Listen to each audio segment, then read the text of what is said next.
Hello. In a survey conducted for the British Nutrition Foundation, we found that there's lots of confusion about low-calorie sweeteners. Of 2,000 adults surveyed, nearly a quarter said they want more information about the safety of these ingredients. Many people are also confused about what products they're found in. So if you ever get asked about low-calorie sweeteners, what they are, how they work, if they're good for you, this film contains all the information you need. Low-calorie sweeteners are ingredients that are added to foods and drinks to give a sweet taste, but with far fewer calories than sugar. They're used in a wide variety of food and drinks, like soft drinks, chewing gums, yogurts, puddings and tabletop sweeteners. Examples of low-calorie sweeteners include aspartame, ACE-K, sucralose, saccharin, and the newest addition to the list, stevia, which is actually derived from the leaves of a plant and was approved for use in late 2011. So all foods and drinks that contain low-calorie sweeteners are clearly labelled with sweeteners and listed in their ingredients. The E number is simply the number the European Commission give to all food additives to show they've been approved as safe.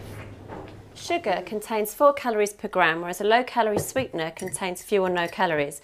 So replacing some or all of the sugar in foods and drinks with a low-calorie sweetener can help weight management by lowering calorie intake.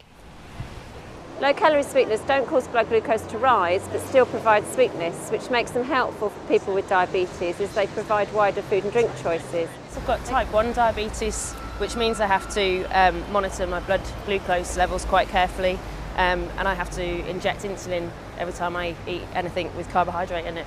What does that mean in terms of your diet? Well, I just have to think a little bit harder about the choices I make in terms of carbohydrate foods, so anything with sugar in it. And are low sugar products useful for you? Yeah, so I try and use sugar substitute products quite regularly, so diet soft drinks or no sugar squash, because if I have that, it means I don't have to inject anything, which is always quite nice. I think low-calorie sweeteners are very safe. Like all food additives, they're rigorously tested for their safety, and then they're evaluated by authorities such as the European Food Safety Authority, and they've concluded that at the level of consumption there is no concern. Low-calorie sweeteners have an ADI. What does that mean? The acceptable daily intake, or ADI, is a level of consumption that any member of the population could consume every day throughout a lifetime without coming to any harm. So, for example, with aspartame, are we likely to be consuming the ADI? The ADI for aspartame is 40 milligrams per kilogram body weight, and to get to that level of consumption, you would have to consume 80 sachets every day throughout your lifetime for there to be any possibility of harm, or 14 cans of a diet soft drink, and it's extremely unlikely. It's perfectly safe for pregnant women and children to consume low-calorie sweeteners. However, because young children need sufficient calories to support their growth and development, low-calorie products are not always appropriate for them.